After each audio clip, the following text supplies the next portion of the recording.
Stevie G bends this free kick over my head. He looked at the wall and said, which one of them fools can't jump? Yeah, must be the big man. I was like, brother, I don't even like KFC and McDonald's. If he said Nando's, I would have said maybe so. But I was like, don't lie on me. Like, I was like, I couldn't believe.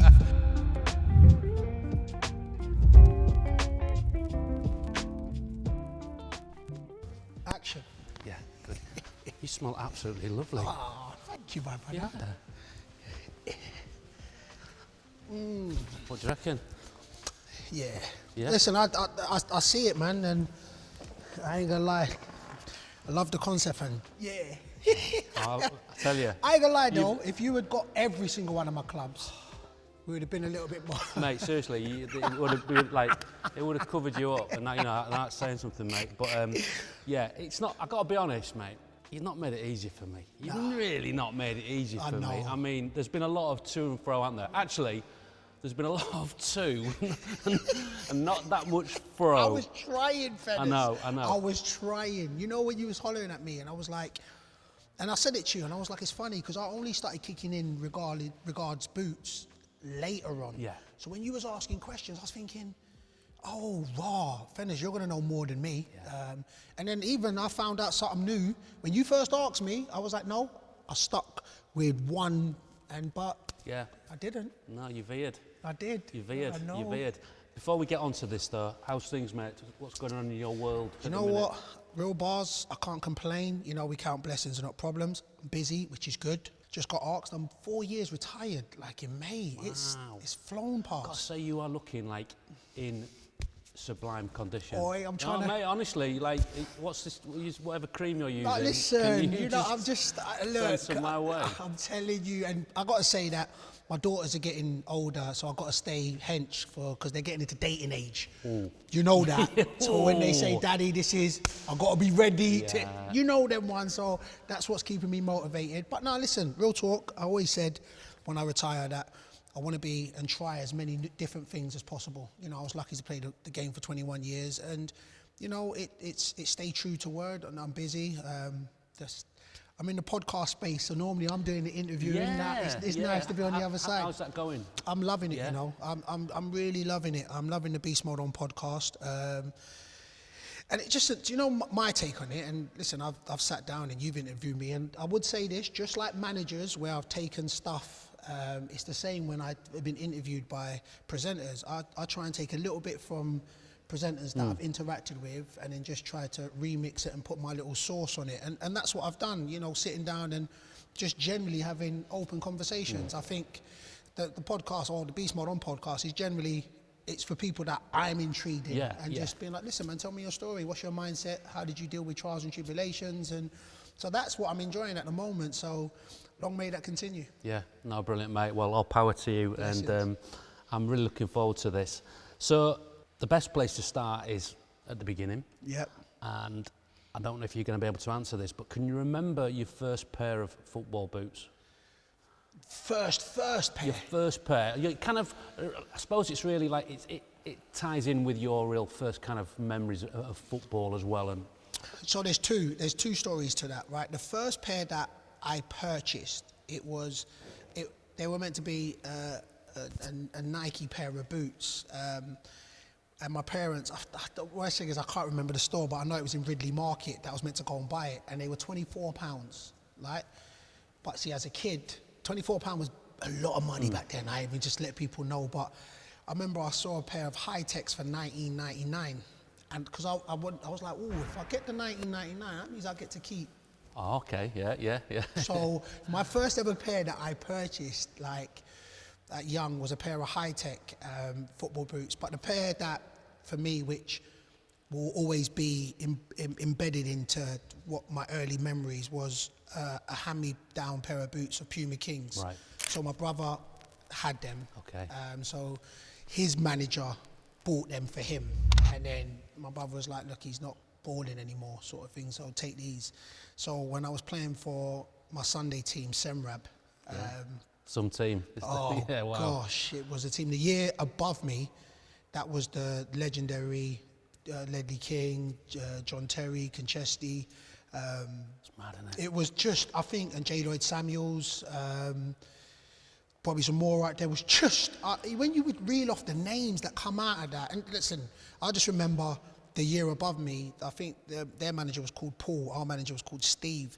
So afterwards, we'd go in the pub and they'll just come around and be like, yeah, they won 17-0, oh yeah, they won 80. That's just how they were talking. Yeah. So, and then of course, to see how many players went pro from there, it was insane. But for me, I remember a pair of Puma Kings, and it's funny because the reason why it's for my story was that I think I was wearing the high-techs initially, and I was playing in defence, and then I remember was like, my brother, give me the Puma Kings. And I think that first game I played up front, and then I think I scored a hat-trick, and I remember the manager was like, and it always ties into that story. So the Puma Kings and Semrab was my first, where I was like, yeah, man, Yeah. like, football's everything. Yeah. And were they studs or moulds? They were studs. Yeah. They were studs. Like, and it's funny because and I'll say it, even when I went into professional football, there's always this, I just think you're a better footballer with moulds. I think it's weird. I used to have this mindset of you're a proper footballer with studs and you're a better footballer with moulds. Yeah. I always had that mindset. So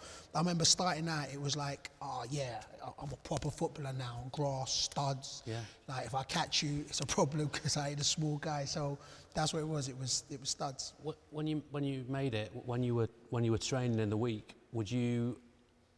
Some players trained in moulds and played in studs. What did you do? Not at the beginning. As you got further as I down got the line, older, as I got older, I was a moulds guy. Right. So as I got older, I trained with my moulds, and then I had my match boots that were moulds. Okay. So as I got older, when I had to wear studs, two elements where I picked studs. One, when I was feeling less confident, I wore studs. Right. And two, of course, weather.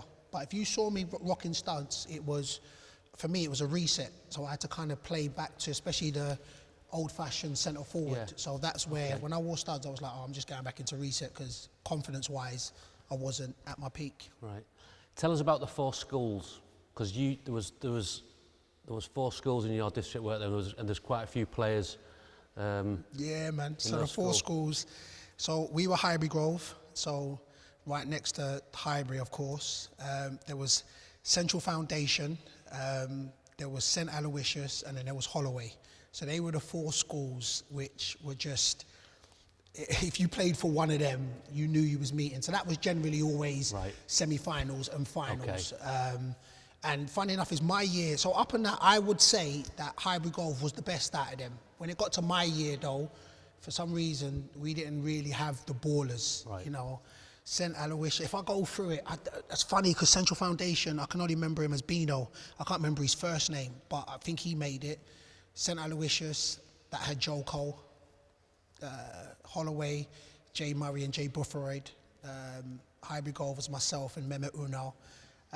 And it was just, it was, when I mean it was elite, like I'm not even gonna lie, back then, of course, we were just kids, you know, and when we met, it was, and it's funny because there's a story, to be fair, I'm sitting down with Joe Cole to talk about this, but still one of my favorite, I'm talking about in life, one of my favorite memories still to date with everything I achieved in my career was Highbury Grove played St Aloysius in the semi-finals. And it was Joe Cole, and everybody knew about Joe Cole out there, and my school, and we ended up beating them 3-2. And I kid you not, I still remember that feeling, walking home with the schoolboys, and how much proud and elations we was because they were the Pinnacle team. So there's just, and I always tell kids that, I'm like, whatever game you play, man, that's your Wembley, innit? That's your final. So yeah, man, our borough, and then of course we went into, first we was Islington, and then we combined it with Camden, so we became Islington Camden, our district. I think we went unbeaten in 5 years. It was just, I remember I got in at centre back, I couldn't even get in up front. That's just how, that's just how powerful and how skillful the team was. The power of football, when you know, obviously still now is massively important in our lives, but when you're at your formative years, that age, it obviously was for you, but everything. Yeah, man. It's and you know what it is as well. And I say this, like, of course, I wouldn't change what football, but for me, it's the purest as well when it comes. There's no politics in it really. You know what I'm saying? Well, it's funny because I think the first politics as a kid you may encounter is maybe the dads being very close to the manager. That's the first politics you made. But as a kid, the purest form is just you're up against other school kids and you just want to be the best. And for me, I always say that at that age, there's nothing better than just bragging rights. It's beautiful. I remember we went to a five-a-side tournament. This was a primary school, and we had a bit of a ragtag team. We worked great, but we had a few good players. Yeah. And we went to play in Scarborough, so there's probably about 12 primary schools. We got to the final and we won. And like you said there, I can still go back and feel that feeling of that pure elation and the trophy and the picture of the trophy. And I think that the lad who scored the winner, I think he got to take the trophy home. And then it was in school, and it was like, wow, a picture was in the paper, and it was like, but that feeling of, wow, we we're actually winning something, but being part of that team, it was. Wish you could kind of bottle that. It was amazing. This is what I'm saying. It's such. Look, we're grown, and we can go back to that moment. And again, there wasn't no. It's the purity of the authenticity of that moment, which is just. It's powerful. When you say, can you bottle it up? And of course, like. Look, we'll talk about moments in my career which, as you get older and you can, but just that, like there was nothing else. You're not thinking about paying bills, you're not thinking about getting a contract, none of it. No. You're literally going there and you can remember it, 12 teams, primary school, 8 years old, going to win a trophy, and it's trophies. And at that point there, I don't care what anybody says, that trophy is as powerful as the Ballon d'Or to the Ballon d'Or winner, because that's, at that time, that's what you're there going to win. So for me, I'd look back at it and I say it, man. Of course, there's moments and we can cherish moments, but those early moments, for me, are as powerful as the moments that happen later on. Should we crack on? Yeah, okay, that's all right. Because we've set it. Okay. Yeah. All right. So I'm going to let you. You'll see we've got the sticker on there, and kind of hopefully we've got our dates right. HMRC, don't come for me, please. Yeah. I know, at any point in this, we want amnesty, because that's my strong point anyway. But it's go on. You can. Okay. Cool. So the first one. FK Atlantis, this is the, all right. You know what, this is how I know how long ago this is.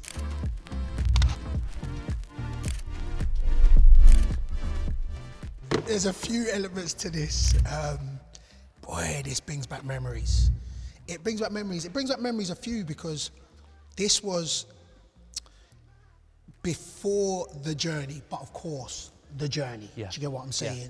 So my FK Atlantis times, I think it was the most defining era of, I won't even just say my career, I think my life, I guess people always ask, and we'll talk about in regards to what was the biggest thing that stood out, or what was the greatest achievement? And for me, the greatest achievement was actually the day I signed pro. And this was it. Yeah. The day where I actually went from being an amateur to now a professional. So now they're paying me to do something that I was doing for free. Because you'd had a tough road, hadn't you, in terms of getting to this point, and you'd had setbacks, and you kind of had your hopes raised, and you thought you were at this point, and then it didn't happen. And was there a point before you got to this where you thought, you know what, I'm just gonna I'm gonna sack this off? No, never. No. Never. There was never a point. So of course, I always think it's hindsight, and when you've done something, it's easier to talk about it after the math. But when I say tough, I think my journey it went the way it was supposed to go, and it really was. But in regards to, hopes getting raised and then coming down, I actually do think there was an element. I was at Watford prior to this moment when I was on trial, it's like an 8-month trial. And I remember the biggest thing that got me when they said no was they called my parents in to say no. So I was there for 8 months, never once called my parents in throughout my tenure there. Right. And then when they wanted to make a decision, it was like, look, call your parents in, and you know, I had to go and I had a shirt, you know, I had the trousers. You weren't sure which way it was going to go? And I weren't sure which way it wasn't going to go at all. So in my mind, I'm going there, I'm sitting there, and then the guy's got my parents there, and you know, and I remember something in me, and this has been my default setting, and I won't say I was a rebel, but I was very much an independent mindset. Yeah. So I was like, look, you can tell me no, and I can tell my parents no. Yeah. I just remember they had to take the day off work, and not like they said anything, but you know, you kind of thinking, I know they're thinking, wow, you could have just told me that, you know. Yeah.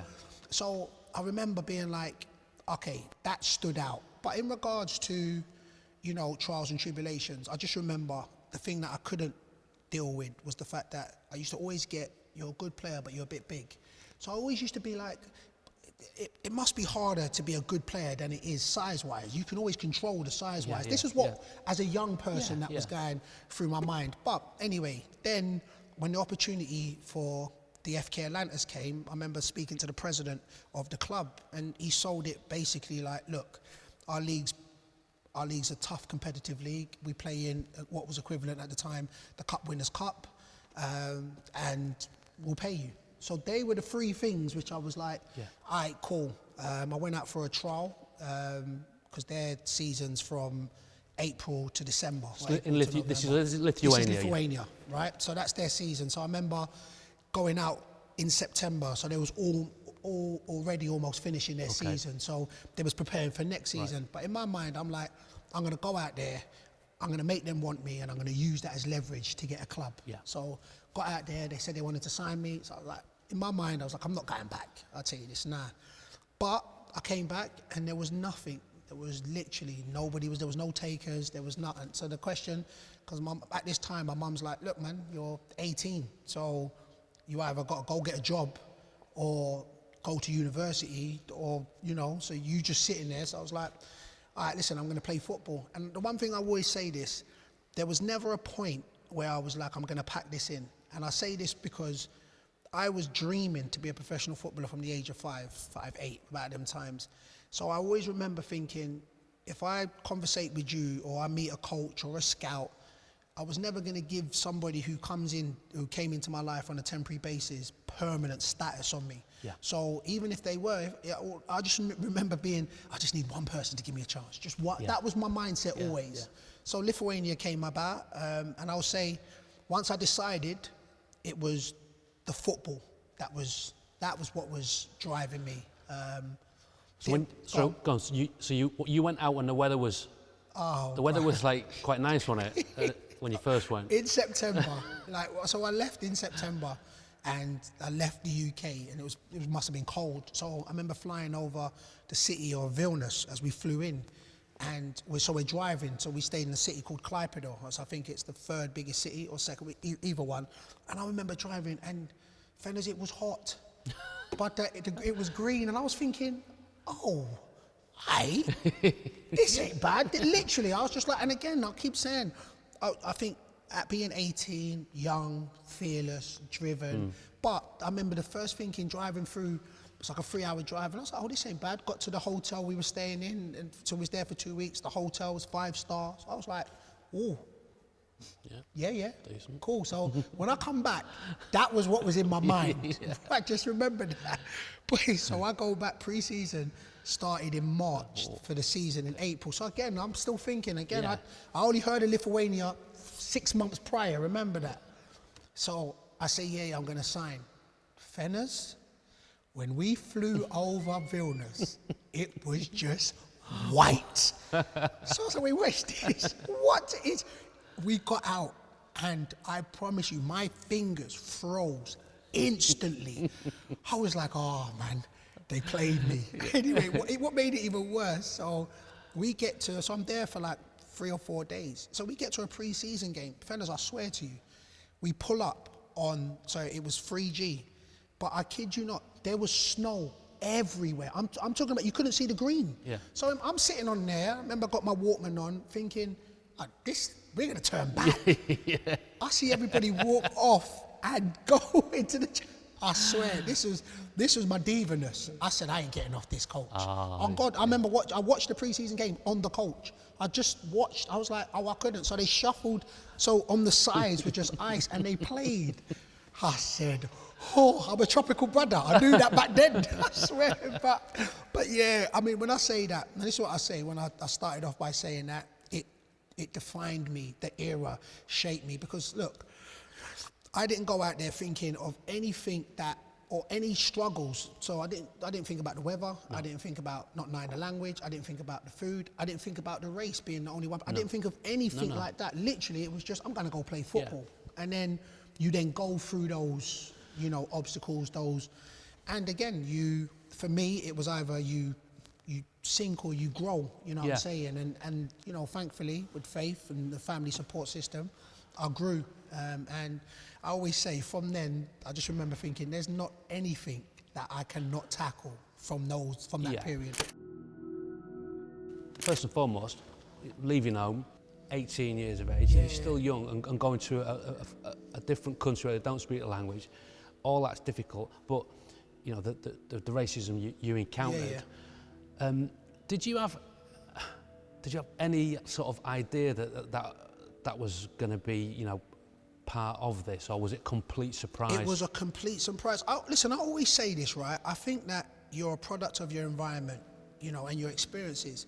And I grew up Highbury. I grew up right in Dawston. I went to Highbury Golf School. It was metropolitan, and I don't think I came across, I'm talking about directly myself, anything racial. Like I didn't come across that. So because that was my environment, when I went out, literally, it was football. So football was, and of course, as you start getting older, you start looking at pros and cons. I didn't even go through a pros and cons column. It was the only thing I need to know is they're going to pay me to play football. Yeah. So then I remember the first game, the first actual pre-season game, not the snow one, the actual where it was going in, where we played this team, and where I heard the monkey chants. And I swear to you, I keep saying, I was more like, no, man, that's not it. Because I never heard it. I was like, oh no, that's not it. And then where it was just, and I've said this numerous times, it was where it was, and then the chants, it was the zigga, zigga, zigga, shoot the fucking N-word. And then to picture it, it just starts off, and it started off with one or two. This is what it sounded like anyway when I'm playing it back. So it was zigga, zigga, zigga, shoot the fucking zigga, zigga. And then literally, it rains round. And I just remember thinking, oh my days. So anyway, I remember half time comes, we go into the changing room. So remember, I can't understand, our manager don't speak any English. So he's going through the team talking. And I'm just sitting there in the corner. And our team captain who played in Poland. So I remember leaning over to him. I was like, listen, brother, what does zigga mean? And he just looked at me and said, I don't mean anything. They're just rhyming it with the word. So I just remember for 15 minutes just thinking, oh, what have I got myself into? That was the first thing. So anyway, we come out second half. Anyway, I think it starts again. And I remember, I'm like, oh, fuck this. And I remember I was like, oh, look, I'm coming off. So I remember it was a big roar when I came off. And I always say this, right? It must have been about, listen, I can't remember the exact number, but I would say about 60% were the away fans that were saying it because it was away, and about 40% was my own. So what were the ultras, and they all caught, and I remember coming off and it was a big roar. And I remember at this time, the president, he had a phone, so I said, listen, I need to use your phone, so he gave it, and I called my older brother. And I remember you was talking about that you can remember when you played the primary school game, like it was just, I can remember this conversation like it was, I remember I'm walking away from the ground, so the pitch, so it's like, so I'm walking towards like trees, so I can remember this, and I'm speaking to him, so I goes, yo bro, he goes, what's up man? I goes, alright brother, I'm coming home. So he goes, why? So I goes, wow, this is what just happened. So I remember him saying, look man, I won't tell you to stay anywhere that you don't want to be, but I will say, if you leave, they win. And I remember him saying that. And at the time, I was like, I wasn't even taking in what he was saying. I was like, I'm coming home. But I always remember the next day, just thinking, what? Nobody's going to run me out of anywhere. And ended up staying. scored goals, and I think the pivotal moment for me out of all of that, and that's why I say it defined me, was we got to equivalent to what the FA Cup was, so the Lithuanian Cup.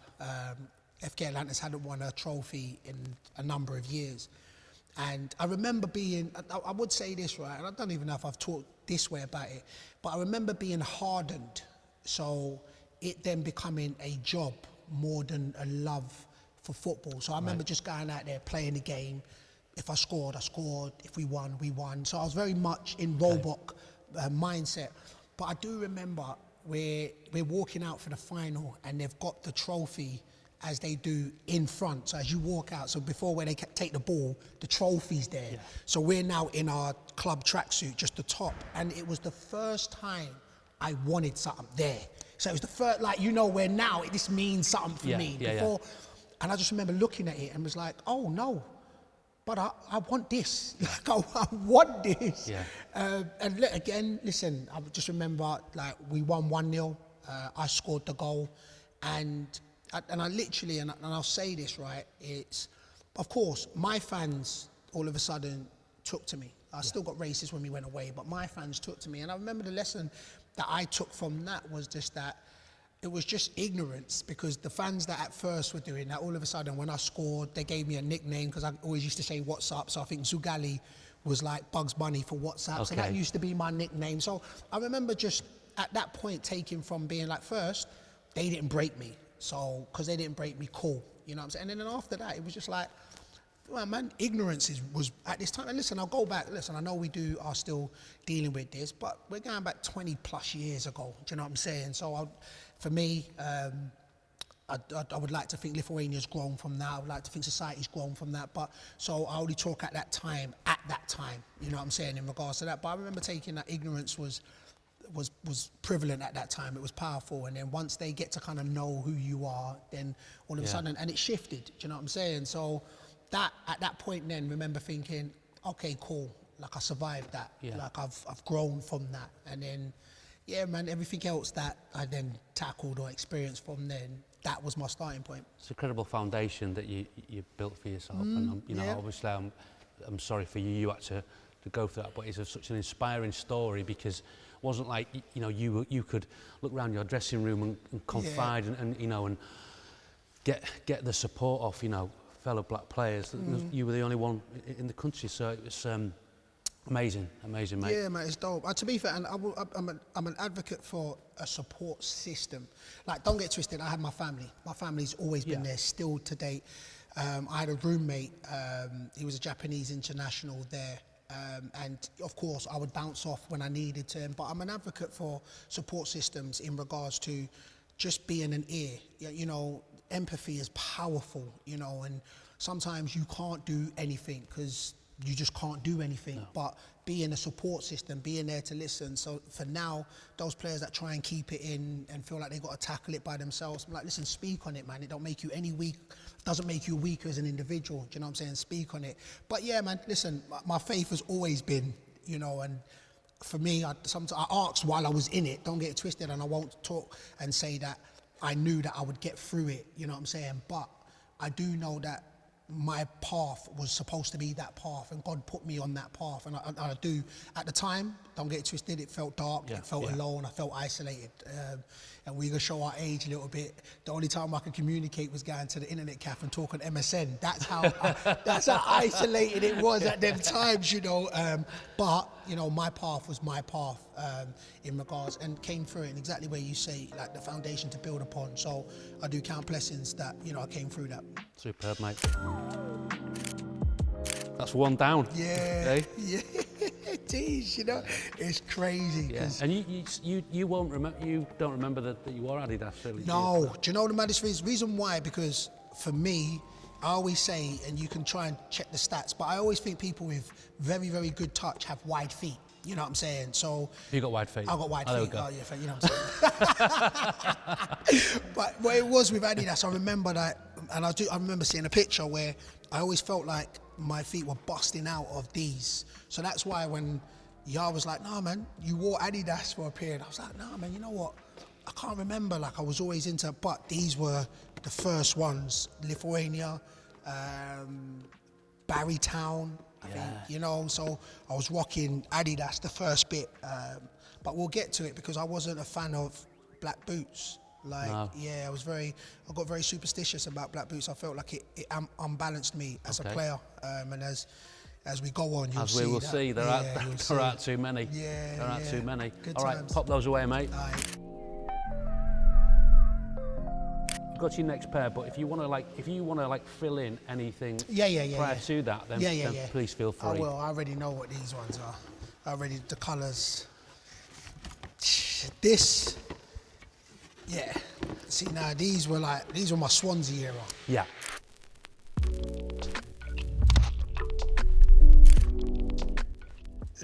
The night tempos. These are my Swansea era. Funny enough is we bypassed the Torquay era. So even the back end of Doncaster, Torquay was wearing total 90s. Yes, because you at Swansea, you and your old mate Lee Trundle. Yeah. I don't know if he got a little 2-for-1 job going on, but let's get on to Truns in a minute. But you wore the total 90s quite a lot. Quite a lot. Certainly, I saw some pictures of you at Millennium Stadium. But I did find a shot of you wearing those. I think you had red stripes though. Yeah. You had the red so stripes. I remember. So I transitioned from Doncaster, Torquay, and then the first part of Swansea, I was total 90s, and that was when I like total 90s because you'll see the front is wide. Yeah. It's proper wide, and also Trons rocked it as well, and Trons was still to date the best striker that I played with, and what I learnt from him. So I was like, boy, I see what boots you rocking. I'm gonna rock them boots. What did you learn from him? Do you know what? Even more as I got older, I saw somebody who was unapologetic in his authenticity, in his energy. As in, he was always the centre of attention. Didn't matter where we played, and his confidence. So he would try something and it not come off, and it wouldn't faze him. The way he would embrace football and his personality and energy. And listen, in regards just his left foot and the way he played the game.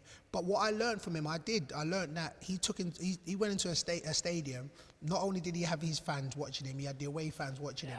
So I remember as I've gotten older, it was the same. It was, of course, as soon as my name started to get, and my size also, I always had my fans. And then, of course, you always was able to spot me. And it was always to be able to stay true to your energy and your presence, and that's what it was. And to be fair, if you had to be the pantomime villain, so be it, but embrace it. And I also did, of course, as I've gotten older, is you can't beat the crowd. Like, and it's one thing, the crowd is like the internet. You can't beat the internet. Like, I don't care if somebody comes on you and they're giving you stick and you want to try and take on the internet, you're going to lose. It doesn't matter if you've got the greatest point or you're going to lose. It's the same with the crowd. If you're standing there and they're giving you abuse and you're trying to give it back, you're going to lose. So literally what I remember seeing from him, it was like he just stayed true to his presence. So I was like, oh, look, you lot can say whatever chant, you lot could boo or you lot could laugh. I was like, but I can't beat you anyway, so I'm just going to play with you. You know what I'm saying? And that's what I took from Trons. He was on Showboat every week on Soccer M. He made my job a lot easier, because you know what he used to do? He used to message me after the game, text me, not MSN. I think we got text messages. We got text by then. And he'd say, Fenners lad, I did a little step over, I did a little Maradona in the 43rd minute, and then 53rd minute I did a little, whatever. And it'd be like, great, because back in the day it was analog tapes, you had to spool through those things. But he was a joy. Yeah, man. He was a joy. He made football. It's like he was always in that flow state, wasn't he? Yeah, and I always say he's before his time. If the internet and YouTube was around back then, oh my days, like Trons would, and people don't understand when we say it, exactly that. He played the game like he was playing on YouTube. It was for moments. And don't get it twisted, he was real zero-minded. He liked goals. He liked stats. This wasn't where, he's just doing flicks for the sake of doing flicks. He's doing flicks because he knows that flick's going to get him a shot or a goal. So he was zero-minded for the team. But I say it to him. I say it to my kids. I was like, yo, the best striker I played with, they know Trons. I was like, if YouTube was around back then, Yeah. oh, he would have been a sensation. Yeah. But yeah, man, so I remember, and I say what I learned. So, like I said, there was Doncaster, there was Torquay. Torquay, I would always say that was the first time when I shifted in regards to having a full season under my belt. So I remember coming in, I came in to replace, not to replace, but Danny Graham went to Wigan. Okay. I then came in, and they got, so Danny Graham, I think scored like, I don't even need, an obscene amount of goals, got promoted. So then I was kind of like the replacement. So I remember that was the first full season, we got relegated, but I got 14 goals in the league. And I think that was the first time for me that gave me a full season, full confidence, because I scored goals with Donny, we got promoted, but it was only from January to the end of the season. So I remember Torquay give me that. Okay, now I'm a seasoned EFL player. And then what I learned at that Swansea, I always say that was the education to teach me how to win. I went into a changing room and there was Andy Robinson, there was Lee Trundle, Gary Monk, Izzy Rickpen, you know, there was Kevin Austin, rest in peace. We had Willie Garay, Leon Britton, you know, and Pratley, Sam Ricketts. I could go through it. I remember Kenny Jackett. He was the manager that was, he was like, listen, I'm assembling juggernauts. I'm efficient. This is my team. We're 4-4-2 and we're gonna, and I remember just being there and thinking, oh, okay, so this is how it is. Like, you know what I'm saying? So that was a step up. And then, you know, went into the Liberty Stadium and the first game, there was 20,000 people in League One. Yeah. So I would just remember coming out and just being like, oh, so this is football. You know what I'm saying? So Swansea again was education, because I remember the first season, we got to the Johnson's Pay, I think it was called back then, final. Wembley was getting redone, so we played at the Millennium Stadium, beat Carlisle 2-1. I remember scoring the winner, and I think 6-8 weeks later, we get back there in the playoff final. I mean, me and Trons was on the bench. I think it was like 37 goals on the bench in the final. So we got to the penalty shootout, and I kid you not, I say this now, I was so confident walking up to take that penalty. I'm talking about, I'm not even overconfident, just I'm confident. I remember this as well, Kenny Jackett, because I remember I said, oh, let me go fifth. Let me just go fifth. Kenny Jackett said, nope, look, we're going to go 1, 2, B, you're free, we need goals. And so I'd felt that, not arrogance. It was like, yeah, cool. And I remember picking up the ball, and I remember whistling. Not even, I swear to you, this is not arrogant. I was just like, I'm in the zone, like I'm going to score. And I remember stepping up to the pen, and I remember people saying, oh, but you stopped, you changed your mind. I was like, no, I always had a shot, that was me, I always had a stutter. And I just remember, Fenners, the ball just raising, just going over the bar. And anybody that knows me knows, I don't even get that leverage anyway. So I saw it fly over the bar, and I kid you not, my face was, oh shit. Like, so then at first you're just thinking, so I was thinking, all right, Willie, get me out of this. Like, get me out of this. And I remember just Barnes, he was getting nowhere near. So they scored the third. I think Brits came after me, he scored. And then I was like, oh shit, Willie's not getting this. And I remember then Alan Tate stepped up, and then he missed, and then they got, and I just remember, and like I keep saying, I don't think I've gotten more emotional as I've gotten older. But at that time, I wasn't an emotional brother. I was very, all right, shit, that didn't happen. Let's change it, right? But I remember I said this the other day when I was chatting to Roberto Martinez. I remember he wasn't even he was in the stand. He came down in his suit, and he was tearing up, and he was just like, it's not our time. It just wasn't our time. And then I looked over, and Izzy was crying. I looked at the fans, and that was when I started to get, I was like, oh shit. Like I said, it was my first season, and everything was just on a trajectory. So got to the Johnson's Pate, we won that. You know what I'm saying? Got to the final, so we're going to get to the champ. Our team's too strong for that. That was it. And then even in the back of my mind, I said this, even in the back of my mind, I was always like, all right, next season. We'll put it right next season. And I said this, it took 10 years. 10 years to get back to that position in regards to trying to close off some demons. But what I learned at Swansea was, I mean, even again, that was the place where I broke my leg. I broke my leg in the second season. And again, more life lessons. Stupidly, it was the first time in my career that I chased money over football.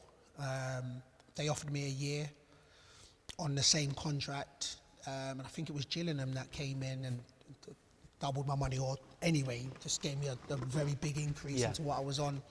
So I said, listen, if you're not going to improve my offer, I'm going to leave. And it was, I look back at it now, and it's my only one regret in football. It's my only one regret in football. I don't regret anything else in football, but that was it. And then I remember Gillingham pulled out from the deal. Then I remember did a medical at Swindon, which I knew I'd failed that. And then I think I didn't have a club for 6 months. It was a time where it was a beautiful time. So I had my first daughter, so I was being able to spend time with my daughter. But I remember after 4 months, burning through savings, it was I remember going broke, and I just remember being like, this is something. So I remember just being very much, listen, I've got to get a contract.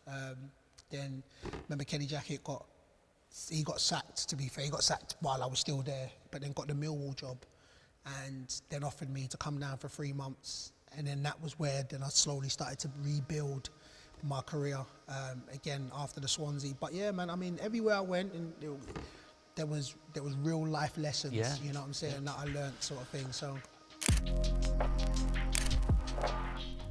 when you were at Swansea, am I right in thinking that was the first time that you'd like gone at the gym and done proper weight training? Yeah. So it was the first. So I remember up until Swansea, I remember having this thing where I enjoyed people thinking I went to the gym, but I never. So I was like, I never really used to hit the gym too tough, but I was always, if you've seen my older, my younger brother, we look like a wrestling trio. Genetics, we're big. So, but I never used to really hit the gym. So I remember when I broke my leg, so I broke it in February. So I was there to the end of the season, so I was doing my rehab.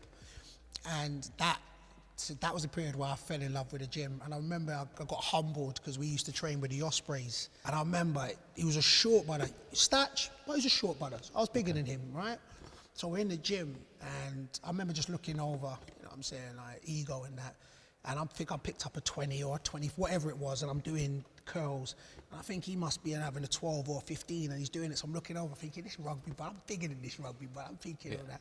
So either I initiated conversation or he did, I can't remember. But I was like, is it a light session to you? He's like, nah, like, you know what I'm saying? So he was like, but then he kind of just came back and said, but you know you're not doing it right. You know, I was like, what do you mean, man? Yeah. He's like, yeah, man, it's like you're using your back, you know what I'm saying? So you should get a weight. So he digged it back to me. He was like, yeah, you should get a weight that you can do. I was like, what are you talking about, brother? You see me lifting this 25? But nah, so then he was like, no, look, because you're using your back. Look, if you purely are doing biceps, this is what you're going to do. So he showed me how to do it. And I remember, there was no way I was getting that 20, so dash that.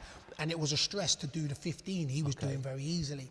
So I remember being in my mind, being like, so there's a method to this madness. You were doing, so you were doing that. I was like, I'm hella strong. So I was like, there's a method to this madness. And I think that was the moment where I was like, okay, cool, man. Let me go and then, let me do this right. And then, you know, and then from then, that was the moment when I was like, okay, cool, man. I'm into this gym sort of life. So then doing my rehab.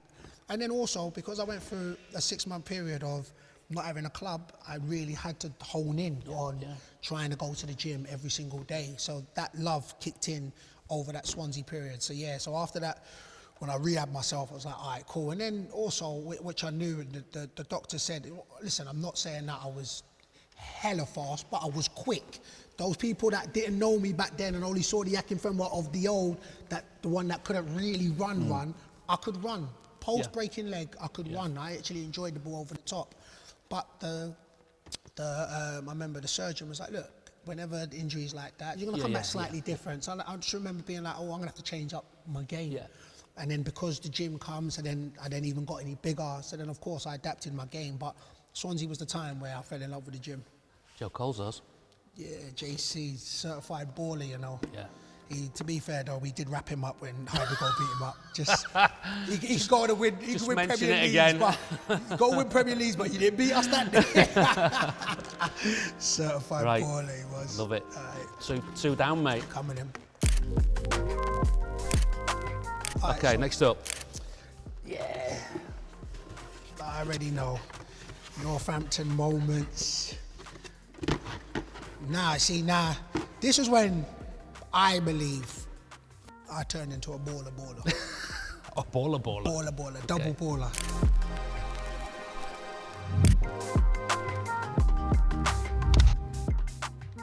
Northampton was, for me, Northampton resurrected my career. Right. It was I shout out Kenny Jackett. Kenny Jackett signed me for Millwall for 3 months, and I remember that I just needed to get employment. I just remember at that point, I think I played 8 games. I was out for more or less a year.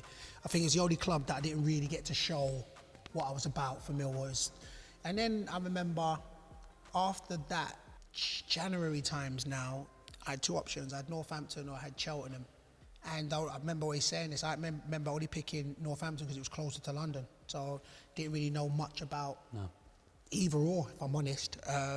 But like I keep saying, my path was my path, and I was meant to go to Northampton. The manager was Stuart Gray at the time, still in the game now at Fulham. And we assembled, especially that first season, the first 6 months. I remember, I think we finished like 8th, or some just outside the playoffs. And I remember leaving Millwall, and Millwall was like 19th. So I remember going to Northampton thinking, oh man, I made a better move in regards to how I landed on my feet.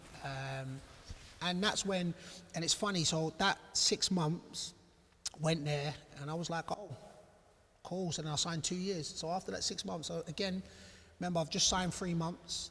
So that kind of, I was like, I just needed a job just to stem the bills that were going out. And signed 6 months to the end of the season. So again, it's not even like say I'm paying off all the debt that I've accumulated, but now I can kind of concentrate on football because I've got like a longer period of time. And I was always an individual where it's just give me options, give me a chance, and I'll prove myself. I'll earn my next contract. So that season, that first season, if I recall, I think I got 5 and 5. So I think when I started, I scored 5 and 5, and we played the likes of Leeds. I remember scoring at Leeds at Sixfields, and I was just like, oh yeah, this is me. I just remember feeling myself. So then the next season, we started off, and I just became a goal scorer. Like, that was the shift, because I remember being a target man. I remember Swansea, I was always known as the target man. Torquay, even though I scored for Torquay, I was still, I always played with a quicker striker, bar Trons. Trons will say he's quicker than me, but we both. But anyway, it's what it is. But I was always, I saw myself as a target man. Back in era was 4-4-2, and then the Northampton, the main set of goals was coming from me. So then I was like, okay, saying, brother, you're a goal scorer, you're not just a target man. And then also, by that time, I'd realised, look, you know what, you can't run around like you could before. I'm saying? Some people may say I couldn't run, but it is what it is. And I remember, because I was still getting over the injury, because even though I'd been at Millwall for 3 months and then there for 6 months, I remember that first 6 months, Stuart Gray was like, look, we just need you out there. So I didn't train during the week, and it was just like, and I remember him being like, all right, we've got to wrap B up in Cotton Wool, we've got to get him out there on game day. And that was kind of how the first 6 months trajectory. And I remember pre-season, everybody would be running, I'll be riding the bike around the track, and I remember people be looking at me, I was like, listen, don't get mad at me, like it is what it is. But that's when I started going in to be a goal scorer, and I think we got Bolton, that first season, I think the start of the second season, got Bolton in there. It wasn't a cup, FA Cup, must have been a Carling Cup, must have been one of them. They were in the Premier League, and I remember we beat them 2-1, and I remember scoring 2 goals, and I've got like my head bandaged. I've seen that picture. Yeah, I got my head bandaged like that. I remember dunking on Cahill. Yeah, sorry, Cahill. Yeah, man, just and Shitu. I remember dunking on Cahill and Shitu. But yeah, they were. So for me, Northampton was just, I think, the shift for me, where I was like, oh, okay, no, you're not just, a target man, but you got to go and get goals. And that was where I adapted. So I was like, look, but doesn't matter what you do outside the box, but you always got to try and get into the box. Yeah.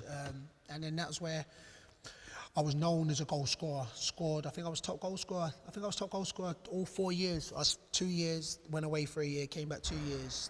Like, don't quote me, but I do think I was that. So that was the shift in me. And then also, again, I remember these when TM polls, and I remember I was very big on, look, I don't like wearing black boots now. Like, I want to colour coordinate to the kit, or it needs to be white with whatever the tick is. And yeah, these were it. And I think when I scored my hat trick, I think I was wearing these boots. I think I was wearing these boots when I scored my hat trick. I only scored one hat trick in my career. One hat trick. I think I scored 15 twos in a game. So I got two. But it was only one game where I got a hat trick. We played Accrington away. And we was in a green kit. So I remember colour coordinating to the kit. We beat them 4-2. It was my first hat trick. Yeah, man, good times, man. Did you have, obviously, when you get injured, that affects when you're coming back your confidence. But when you're having a good run of games, if you felt that like dissipating at any point during games, did you have ways in which you can get that back? Because goal scoring is such a confidence thing, isn't it? Yeah. I always think for me, call it my safety net. It was, even though my mind shifted to being, all right, goals fall on you. I always used to be like, even if I don't score, but as long as these defenders know they played against me, and my game, especially I'm a product of the EFL, is very, very aggressive, and whatever team I played for, generally, we was an aggressive team, so we played back to front, and that was my strengths. So even if I wasn't scoring, I always felt that, listen, as long as you're throwing a couple defenders on the floor or hustling and bustling, it drops and we score, then you've played your role. Yeah. But of course, and listen, I mentioned earlier, I went through the same with lacks of confidence, and I know that in my game. And I remember it was a coach, I can't remember the coach, but when they were doing analysis, when I was confident, I would generally bring the ball down on my chest. When I wasn't, I'd always look to flick it on. So I would remember when I got told that, I was trying to slowly get my confidence back by, I'll put it down on your chest, even if it has a bad touch. Get yourself into it in regards to that. And then on the flip side, though, I would say when I was confident, I knew. There was a period at Northampton where I think it was that season I scored a hat trick. The game I scored a hat trick. So I scored a hat trick the next week, the week, and then we was playing at home, and I was on 2, and I remember I hit the bar on the 3rd, but I just knew I was scoring goals. At that point, I was like, oh no, like I've already scored before I went out. And it's such if you can bottle up that confidence, oh my days. But listen, like anything, I think, like I keep saying, for me, what I always went back to was, okay, look, as long as you are effective in a certain way. So if you're not scoring goals, did that goal happen because you lent into the defender or you jumped on the keeper? That's what it was, until slowly and surely you get that goal where it comes off your backside or you slide it in. And then once you get one, it's just a confidence thing. And listen, as you get older, you do start realising, all right, look, the team does well, you do well. You know what I'm saying? So as long as you've played your part, you know what I'm saying, in the team. But of course, when you're trying to still establish, you know what I'm saying, a run in the game. But also, I do think the way it panned out for me, I knew the onus was on me. I knew that if I was fit, I would play. So that just gave me a little bit of confidence anyway, to be like, listen, eventually you're going to get through that other side or the bad patch. So at Northampton was the time where, listen, everybody will have that main man tag. You know what I'm saying? I did think Northampton was where I became the main man. I would say Swansea, there was hella main mans. Trons was always, for me, the main man. Then we brought in the likes of Rory Fallon, Leon Knight.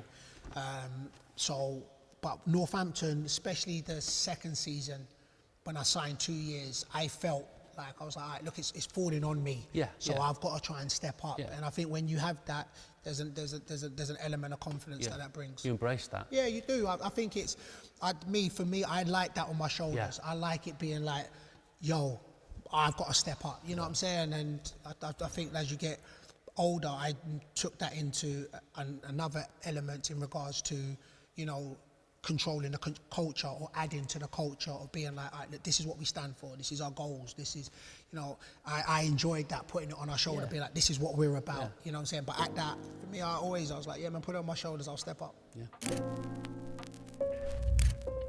Those boots belong to, or they did belong to Ramirez.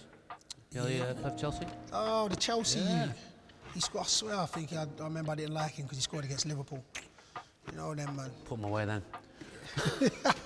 Sick away. boots though, yeah. Yeah, they're nice. They're nice.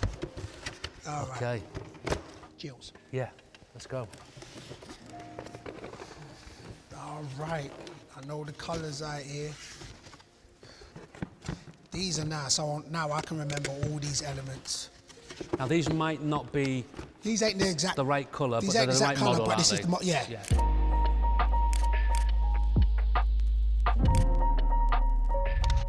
But I actually think I did have these as well. Okay. I actually think I did have these at the How time. often were you changing boots?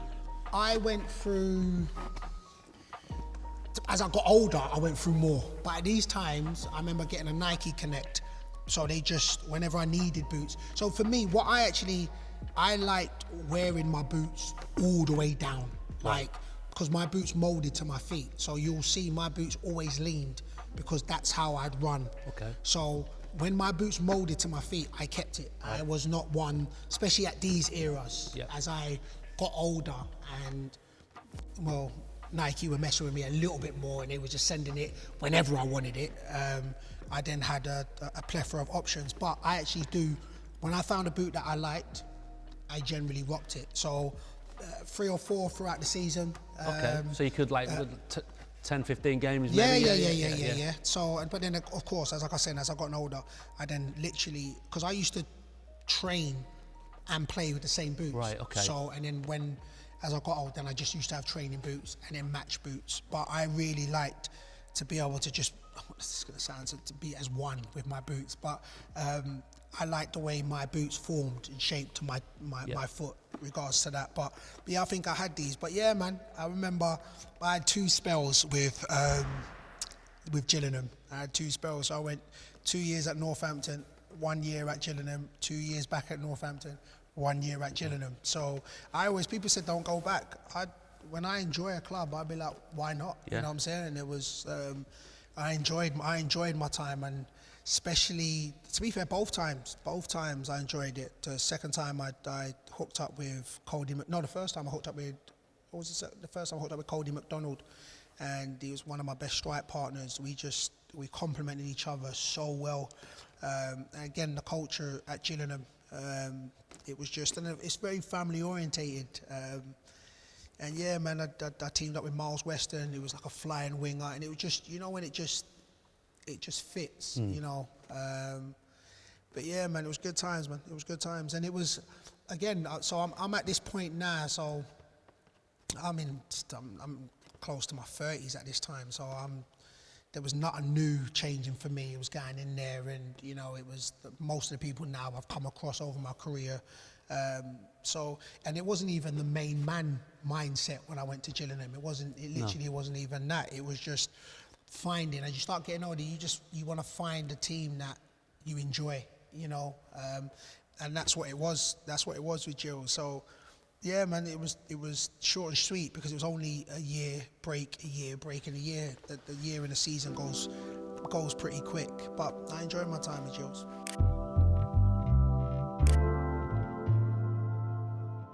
Did you?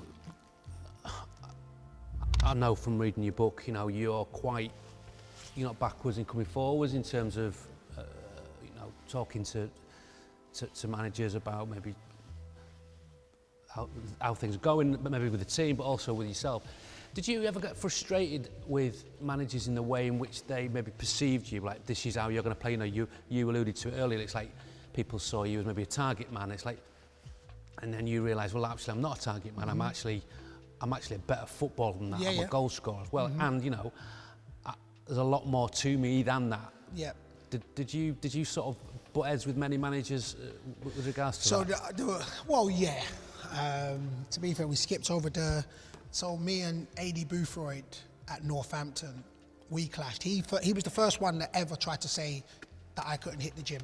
He was the first one to try and say, I spend too much time in the gym. Right. And he was like, so I was like, look, you're going to lose that with me. I'll tell you that now. And the worst thing is, you've touched on it, I wouldn't say I'm a rebel, but I am very much, I always say this, ain't nobody know your body better than you. So I always say this to I know when managers or physios want to say certain things, I'm like, you're not in my body. You can only say, I do think this may help, but you don't know. So by this time, I was locked in with the gym. I ain't gonna lie, I was locked in with the gym.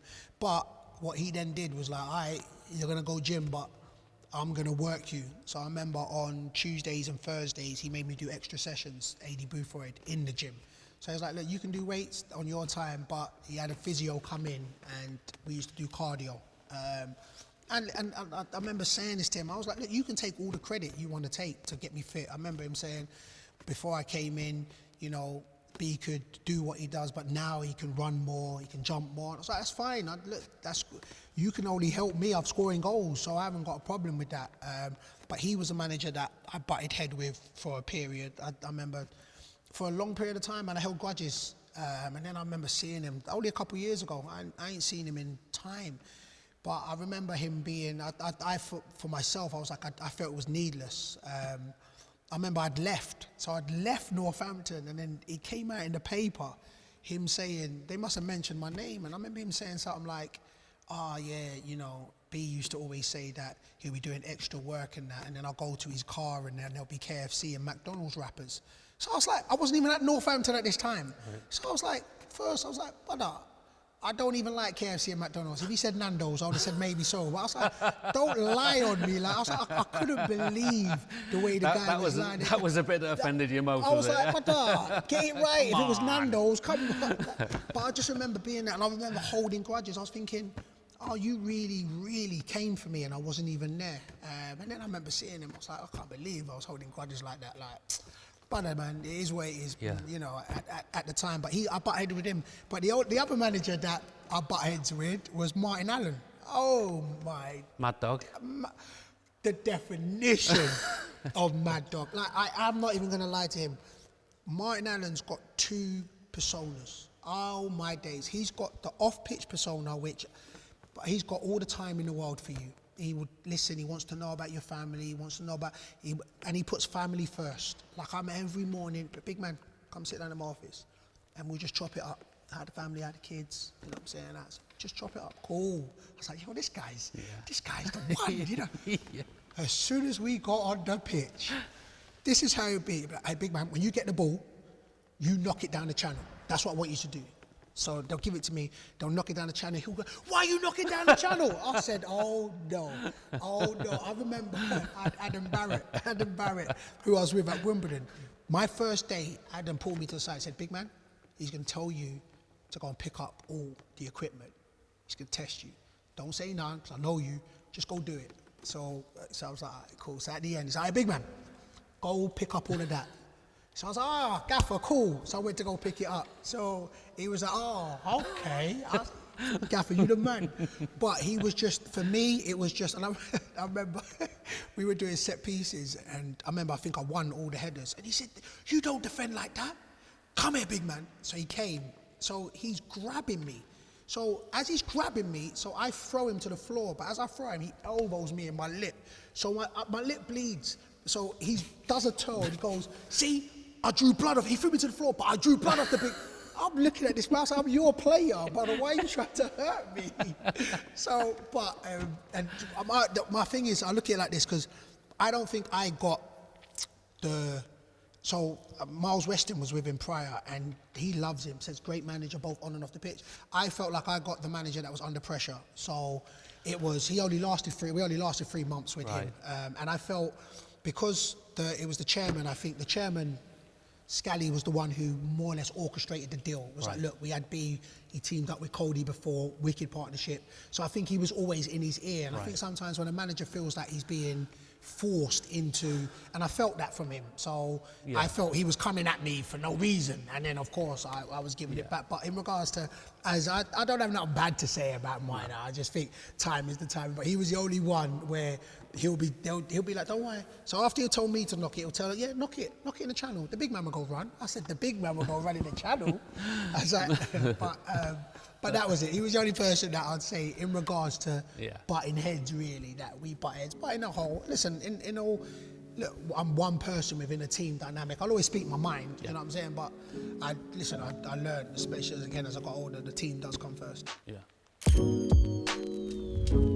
I'm going going to pass them over All to right, you. cool. Just, you know, I just like that. You know, I just like helping people out. I like this, and I already know. So we got two of these. Seriously, how good are these boxes, by the way? Come on, look at the I'm production. not, listen, look, I'll show you. Look, this is real. Fair enough. I'll give. Yeah, Tina. Oh, hello, ding dong.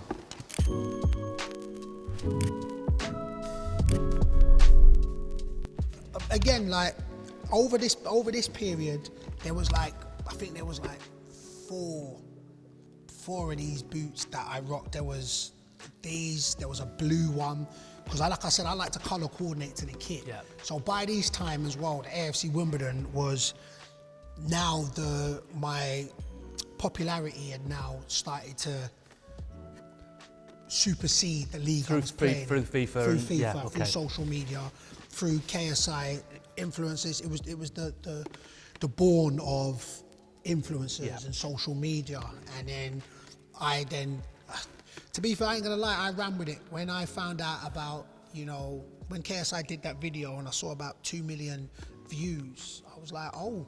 So again, and people, you got to understand that the EFL wasn't getting, no, the EFL was not the EFL of what it is now. There wasn't as many eyes on the EFL in regards to that.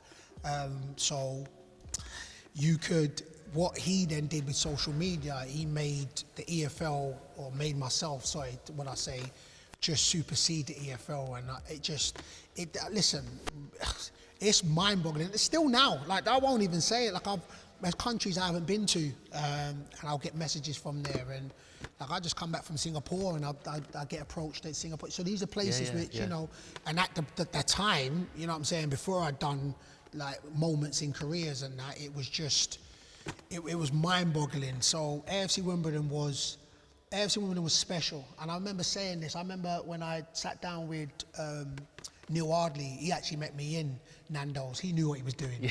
He knew what he was doing. He said, big man, let's have a conversation. You know what? I'll take you to Nando's. I was like, where else are you where going to am I going to sign? He thinks he's slick. But I remember saying, like, it was what AFC Wimbledon had to do, which start again. I think it was like 8 promotions in whatever it was in regards, and you know, them starting again and them being fan owned and fan ran. And at the time I was like, listen, I was a different footballer. I remember not looking like a footballer. I remember the personality in regards to the brand in the league we was. I was like, it just fit. It really did fit with AFC Wimbledon. And yeah, first season, it was just, again, I knew what they signed man for. And I teamed up with Matt Tubbs, and he was just clinical. It was just, for me, AFC Wimbledon was everything, especially, and that was the first season, and the second season was even better. First season, to be fair, I'll say it was even better. First season we had Liverpool, and boy, that, to be fair, when we talk about pinnacle moments, like those that don't know, massive Liverpool supporter. The dream was to play for Liverpool, and I think if you can't do that dream, the next best thing is to play against them. Hold that thought, because we're going to come up to that. We're coming on to Okay, that. Sorry, I didn't know. I was right. wondering why there was 2 of these, but all right, cool. Just going back to the FIFA, the stats and the strength and all that, and was there part of it whether you were like, this sounds a bit weird, because it's like, do you feel like almost a bit disrespected because it was just like, they're just looking at my strength here and stuff, and they're not looking at everything else that I have achieved and what I have as a player? Not one little bit, you know, and I embraced it to the point where I think that what resonated for me was actually being celebrated, and it was just mine. Like, you know, it's no different to being the fastest player in the league.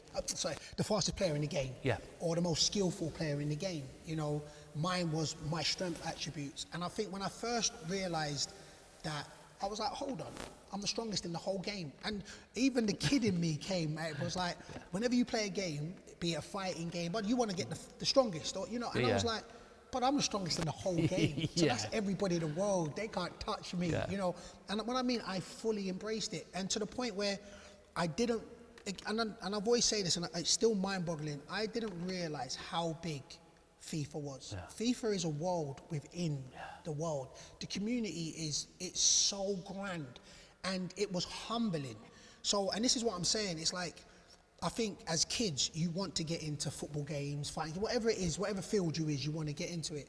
So when they gave me that stat, and I remember saying it, and people were like, similar to the question was like, oh, it's just strengths. What about your pace? I was like, brother, if I had everything 99, I'd be the best player in the world. It's not, you know what I'm saying? I'm like, literally, my strength was my strength, as in physically. Yeah. So when I mean I embraced it, and then again, these are like firsts. I remember at Wimbledon, that was when it kind of really kicked off. I was the first person outside the Premier League to actually get the head scan in the game. So my build, so for me, I'm like, but I'm pioneering shit here. Like, this is me. And like I said to you, going back 10 years prior at Swansea, I embraced the gym.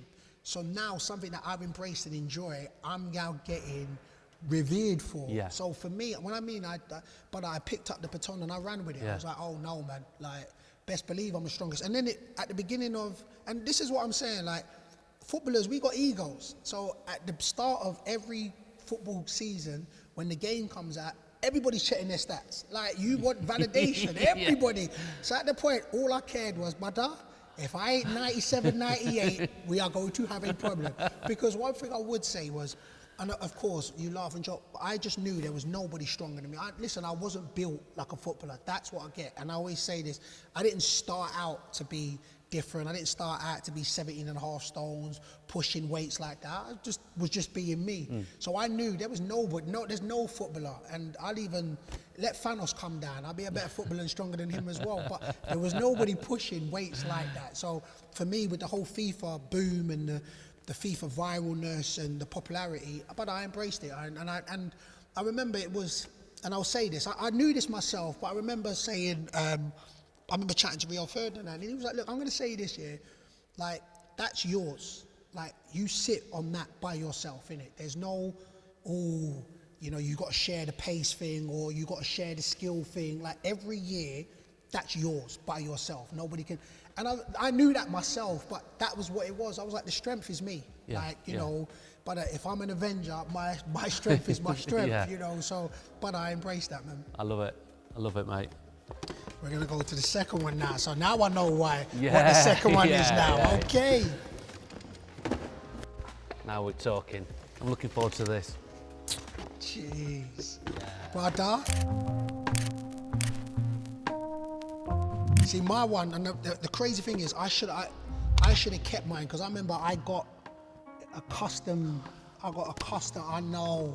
I mean, that's it in a nutshell there, right? Oh, I should have kept mine. Where? Do you know what? do you know how hard it was to track those down, mate? I think I actually gave.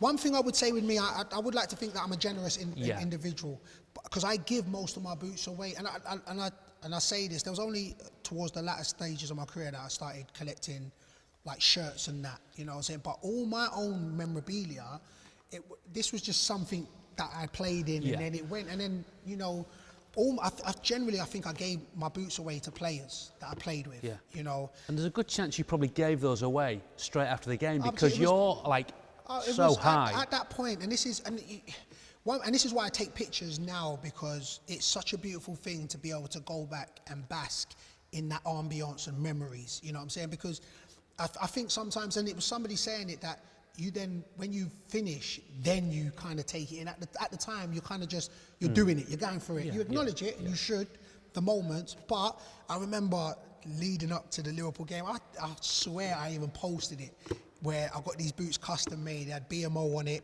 I can't remember what else, maybe my name, maybe my number, BMO 10 maybe at the time. But the lead up to the Liverpool game, when we say there's moments, that moment was, I think FIFA played a part, a massive, massive part, but that Liverpool game played another part, because I think, if I recall, it was on BBC One, and it was meant to be, I think EastEnders was meant to be on, and the FA Cup was on, so it was local, so it wasn't just like young kids, it was just Mumsy was being, what I'm saying, watching that, And I just remember playing that game, and I remember after it, listen, everything that could have. The only thing is, I keep saying what Stevie G he took away my dream. I've said this story. It was 1-1. He scored, I scored. Then I thought, oh snap, we're going back to Anfield. That's all. I ain't even gonna like this. There's for me. There's moments where you're like, no, I wouldn't even take the win. Like, let's go 1-1, go back to Anfield, and then if we can beat them there, whatever happened. So I was like, yeah, man, we're gonna go back. I'm gonna play at Anfield. That, like, I just try and put this into, that's the dream, right? And I remember coming back from a free kick, and so he must have clocked these boots. He must have seen the boots that I posted. So I just remember him saying, sorry, big man.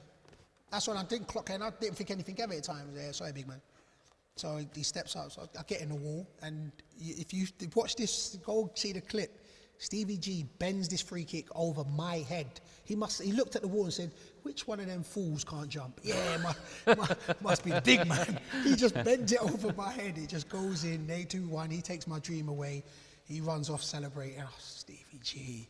But he did give me a signed shirt, so, you know what I'm saying, that balance. But what I would say is after that game, I remember doing ITV News, and anybody that lives in London knows that ITV News is a big thing. There was News at 10 and ITV News. They were the big things, right? And the next day, the News was like, yeah, we want you to come on. I was like, come on? What do you want me to do? Talk about how we got beat? Like, what am I? And they just came on and said, listen, there was 40,000 tweets while the game was going on, that you was trending worldwide, and it was another pinnacle moment in my career, playing Liverpool, scoring against Liverpool. And again, you know, as a Liverpool supporter, there's only ever time I've ever wanted them to lose, and that was the game when we played them. But I do think it was one, as a Liverpool supporter, it made the Liverpool fans take to me. Just listen, because I said it for 90 minutes or for however long I played.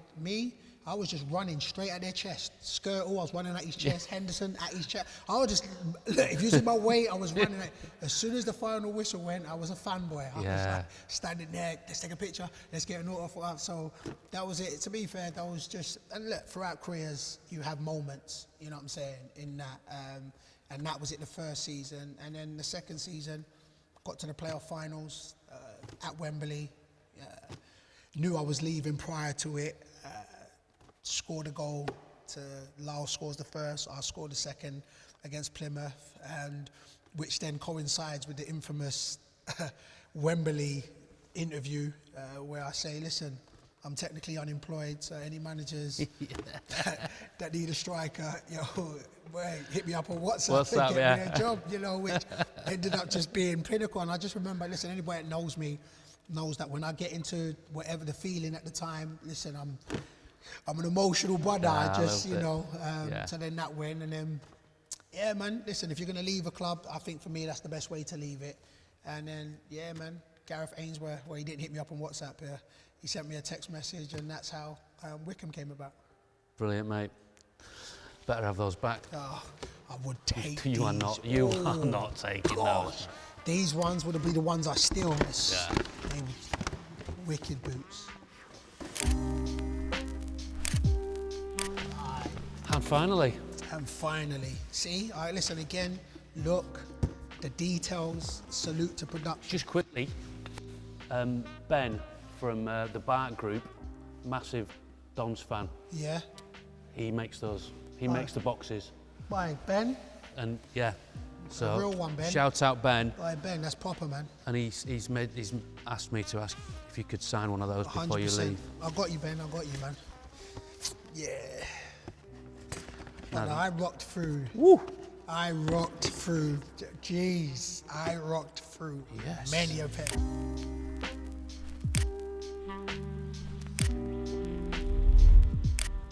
I remember when I said colour coordinated, this went with Wycombe's green kit. Yeah. Wycombe had a green kit. Right. And I remember they was calling me the Incredible Hulk and that, you know what I'm saying? So it is what it is. It went with it. The friendly green giant. You know, there's many a few, you know what I'm saying? But I love those. I think these were, I can remember, these are, out of all of them though, I could just remember these have been one of the most comfortable, like, players' boots I rocked. But in my time at Wycombe, I was at Wycombe for 6 years, and there was a plethora of boots that I rocked. But of course, in regards to, you know, iconic, especially with the kit, these were dope. But to be fair, I just remember my Wycombe. I remember being at Wycombe thinking, I signed at 34, and I was like, listen, 36, and I'm gonna retire. That was the mindset. Yeah. Like, generally, that's what happens. I ended up staying 6 years there. Ended up being Wycombe's all-time top goal scorer in the EFL. Managed to get to the Championship. Hopefully, they can replicate that this season. And you know, it happened with a COVID season, so there was a lot going on in that 6 years. But Wycombe was special. Oh my days! It was so special. I don't think I can speak. I can't put it into words really. You know how special it was, how special the boys were. Gareth Ainsworth. Gareth was an absolute legend. For what me, a great guy. Hands down the best manager. And we had Dobbo, we had Richard Dobson, who was just, I called him Yoda. He was just the coach, and it just worked. And you know, people ask what made Gareth so special, and he connected on a human level. Like and again, of course, he's different. You know, he rocks them cowboy boots. He loves his shirt. It's open, leather jackets, long hair. You know, but he was unapologetically himself, and he built a culture at Wycombe that allowed us to be unapologetically ourselves. We knew what we was. You know, we embraced it, and there's a strength in embracing who you are, what you are. In that nobody can do you or be you better than you. So go and do it, you know. And yeah, man, in regards to what we accomplished, you know, it goes back to COVID, and we played that Wembley final against Oxford with nobody in the crowd bar ourselves. And just remembering the eyes of the world watching us just because everybody was locked down.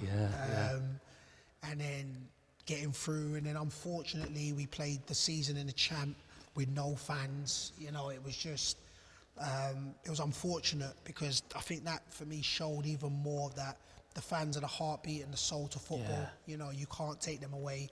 I missed the chance of Akinfenwa, your tits are offside. I missed it. Like, it was just too quiet, you know.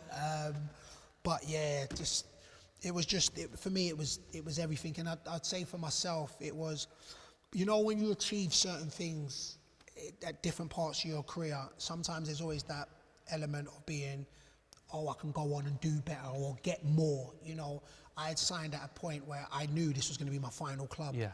So every achievement, generally every game, every success, for me, it was kind of the pinnacle. So I was able to take it in, not like, oh, I know there's going to be a better feeling around the corner. It actually wasn't.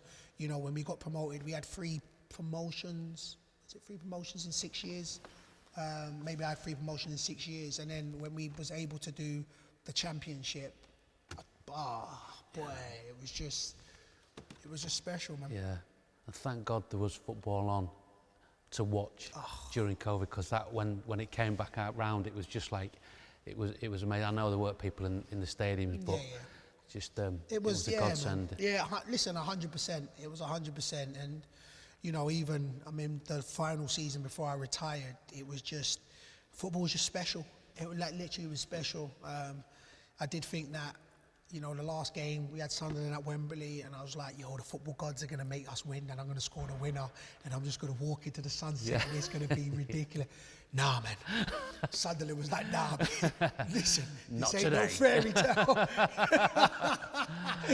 But yeah, I mean, they're all elements, you know what I'm saying? These are all significant memories. I remember the interview I gave after the Championship playoff final with just the reporter, and I was just like, oh, geez, what have we done for the people in the back? Wycombe's in the Championship, and I just remember just being, I was in such elation. And then I remember the last interview I gave at Wembley, last kick of the ball, said it didn't go that way, but 21 years, in football, and you know, if you're going to leave football, you leave it at the home of football at Wembley. So, but yeah, man, look back at this memory lane, and I just think it's a beautiful thing. Mate, it's been a pleasure. Have you enjoyed it? Aye, man, I've loved it, man. It's been dope. Thank you for having me, man. Good. Congratulations on a magnificent career and everything you're continuing to do. Now, if you could select one pair, I'm only going to allow you to select one pair to take with you off the Boot Room set. as we walk away into the sunset, which pair would it be? Ooh, just one, yeah? Yeah. All right, you know, I already know. I've already made up my mind. I already know. Yeah. It's the right choice. Yeah. It's the right choice. Come on. Brother, love you, every mate. time. Let me set my mic out here. Don't worry about that. Come on, mate. Now, I could probably do a little deal on those. Go on, yeah. So, Yeah. All right, I know a man Yeah. who knows a man. And, now listen, to be fair, like, just tell him I took it and you couldn't stop me. You know what I'm saying?